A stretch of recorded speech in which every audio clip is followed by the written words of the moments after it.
fabulous, aren't they? Yeah, this is a relatively new addition to the collection. So heated towel rails, I suppose, come in all shapes and sizes. If you look at this option here, this would have been your kind of standard product like for the many ladder years. kind of, the ladder style rail, and it comes in various sizes, different colour options. There's a big trend towards what we call vertical radiators. And this is a this product. one has a mirror in it. This one has a mirror, so you can see how attractive you look today, Graham. Or not. So the vertical rads are very popular, and they're not just used in a bathroom environment, so you can use these in living spaces as well. And again, from a design point of view, colours, there's opportunity to introduce the anthracite grey, we've got white, and the heat output on the likes of these products would be higher than, say, a standard ladder rail. Okay, and I know the ladder rails, excuse me, are really just, because we've had this discussion a few times, for heating towels. They're not really for heating a space. They're designed to warm towels. Yeah, this is what we call a towel warmer. And unfortunately, we've had experience where clients have told us that they've taken out radiators in bathrooms and they've put in this as a substitute. But there's a BTU requirement for every room. So British thermal units? British thermal units. So depending on the volumetrics of the room and how many windows and doors, there's a BTU requirement, and your qualified installer will be able to calculate that for you. And it's something you can just tools online that you can do to work it out as well. Yeah, there's a little app I think you can download. Yeah. And then the products themselves deliver a particular BTU, and we specify all of this information in our catalogue.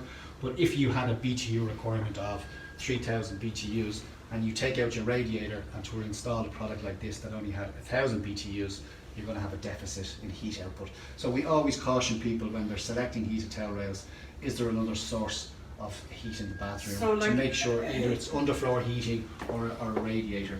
This type of product here, because it's a much bigger product and it has a different configuration in design, it will have bigger BTU output. And one of the days I was here with you, I learned something too, that they have different BTUs. The same radiators have different BTUs that are in a different finish. Is that right? Yeah, so an anthracite finish is a better conductor of heat output than a chrome finish would be. So if you were to take the same size rail, towel warmer or heated rail, from anthracite compared to chrome, you will get approximately 20% more heat output from anthracite versus chrome. Wow, that's good to know. So if you were struggling with the chrome BTUs, then anthracite might be the answer to the problem then. Yeah, I suppose if we just to go back to high level advice, it's really, really important that you get professional consultation when you're planning your bathroom design. So Sonas will offer you lots of help, lots of guidance around product selection, features, benefits, but it's really important as well that you dovetail that advice and that information that we provide with a professional installer. So it's absolutely recommended, if you're embarking on a project to upgrade your bathroom, that you seek a professional installer to come out and do a survey on the bathroom. And then the advice that we give you and the product selection that you make, you communicate that back to the installer, seek his advice, make sure that he's in agreement that the products that are being selected are actually going to work in your particular application. So things like heat requirements, electrics, all the plumbing, it's really important to get the best outcome and the best result, that you have professional advice as you go through the process. Okay, brilliant. And then I suppose one last thing to maybe mention would be thinking about the future. So universal design, designing for everybody, and tall and small and left and right, but also young people like babies and children. And I know I had a client who wanted to put stones around the bath and it was going to be amazing, but they didn't think of the fact that the baby was going to be a little person very soon and they were going to be on their knees on these stones trying to bath the child. So it's sometimes thinking, isn't it, like a little bit ahead and just planning for a few things. Yeah, so your bathroom when it's completed is going to last you for 10 to 20 years. So you want to try and think about the now, but also in the future as well. So universal design is something that we would encourage. So again, having level access trays. So again, if there's ever going to be any mobility issues in the future or access into the product, again, I mentioned about taps and the fact that some taps will be easier to operate than others. Safety from a hot water point of view. So again, think about thermostatic controls. Say for example, if you have a bath and you've got young children, is there a tendency for kids to sometimes turn on the hot tap when the bath is being ready and maybe get into the bath? And people with neuropathy and stuff who can't feel the heat. Precisely. So again, you have the option of adding thermostatic controls to the supply on the taps going into the bath, so you can regulate water temperature. So there's loads of options. Brilliant. And even things like putting in grounds for support rails. You may not want to have them now, but at some point in the future, something might change in your life where you need to have some supports. So having the sufficient grounds in the wall and you know where they are, you could then go and add support rails at the bath, at the shower, wherever you may need. Yeah, which is really clever advice. I know we started early this morning to try and beat the rush, but can I have a look at the shower? Of course you can, yeah. So, sorry, the warehouse. So, that's just amazing, isn't it? Yeah, so Sonas, I suppose, probably have a strong reputation in the trade for stock. So the warehouse itself is 117,000 square foot. We've got 11,000 pallet positions, and we're currently running on a 24-hour basis to keep up with demand. Are you? Yeah, so wow. we have a team of 28 operatives working in the warehouse, and they're, I suppose, delivering our promise of next day delivery.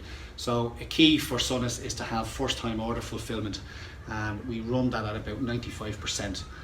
So that's the metric we measure. So what does that mean? Basis. 95% of the orders that come in? Yeah, so if you select a product from the Sonas brochure, you've got a 95% chance that we will have that on the shelf ready to ship overnight for next day delivery. Wow.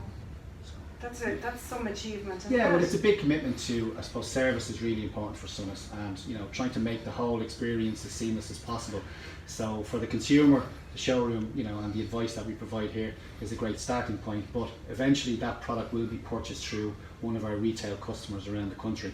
And again, they do so much for us as a business. So to clarify that as well, you don't sell to the public then? We don't invoice directly to the public, No. so we are what we call a B2B business. Right. But because the brand, I suppose, is evolving, we want to ensure that we're communicating directly with the consumer as well to give them the advice around their products. So we work hand in hand with the retailer. And then they go back to whatever part of the country they're in, and they can order from there. And they can order for a local retailer that supports the Sonas brand, and that retailer will order the product from Sonas and we deliver it direct to the store.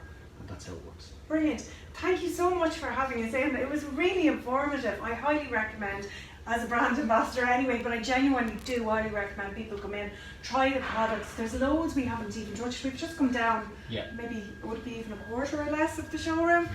So will you walk me out maybe another little way just so we can have a little look along the way. Actually, we might take just a quick detour while we're walking under all these beautiful showers into the traditional space. Yeah, of course, yeah. Oh wow. So this is all the traditional products that you have. This is our Westbury collection, which is probably designed to be more traditional in design, a bit more vintage in its aesthetic. So for the vast majority of consumers, a contemporary design product is what they will select. But there is a cohort of customer who likes the period style and something more traditional. So Sonas also offer a full collection from ceramic wash basins, toilets, baths, all the taps, coordinated products like heated towel rails, accessories, furniture. It's the full offering. And you've even managed to get the modern kind of feel with a lovely traditional piece. Yeah, so it's not easy, clean and...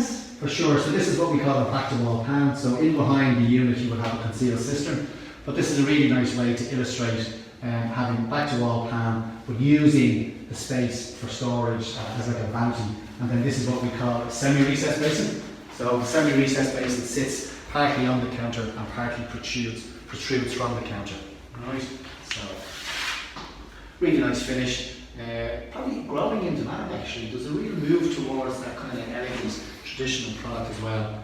And this is of course, reminiscent of the really old style toilets that people might remember from, many years ago. So this is what we call a high level cistern. So yeah. And isn't that a lovely way to finish on our gorgeous home, to have such a lovely piece, which is very evocative, as you say, of what was around a long time ago, wasn't it? Yeah, but made on all the modern standards of performance, so it's still efficient, easy to maintain. Brilliant. Thank you so much, Richard. Well, you're welcome. Thank you. Thank you.